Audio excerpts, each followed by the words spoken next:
TDP అధినేత చంద్రబాబు నాయుడు పెన్షన్లపై దొంగ నాటకాలు ఆడుతున్నారని మాజీ మంత్రి పేర్ని నాని ఫైర్ అయ్యారు. చంద్రబాబుకు పేదలపై ప్రేమ ఇప్పుడొచ్చిందా అని మండిపడ్డారు. గతంలో రైతు రుణమాఫీ చేస్తామని చెప్పి ఎగ్గొట్టారని విమర్శించారు. బాబు ఏనాడు సచివాలయం గుమ్మం తొక్కలేదని దుయ్యబట్టారు. 58 నెలలు ఇంటికే వెళ్లి పెన్షన్లు ఇచ్చామన్నారు. ముసలివారి ఉసురు చంద్రబాబుకు తప్పక తగులుతుందన్నారు పేర్ని నాని.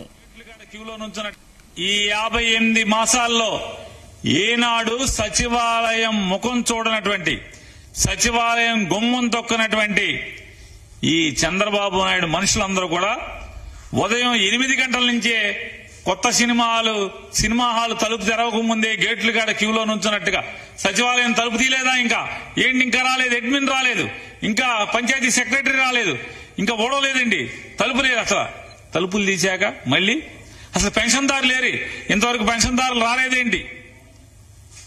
వాయబ్బా, ఏం ప్రేమ కురిపించేస్తున్నారు పేదవాళ్ల మీద. ఎవడయ్యా ఈ ప్రేమ? మీకు ఏం ప్రేమ ఇది?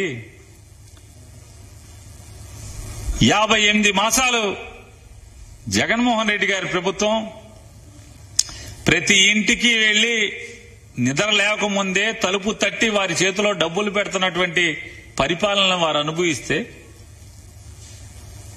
ఇవాళ జగన్మోహన్ రెడ్డి గారు పేదవాళ్ళకి పెన్షన్లు ఆపేశాడు. ఆపినోడు ఎవడు? 1వ తారీఖు కాకపోతే 2వ తారీఖు, 2వ తారీఖు కాకపోతే 3వ తారీఖు ఆపినోడు ఎవడు?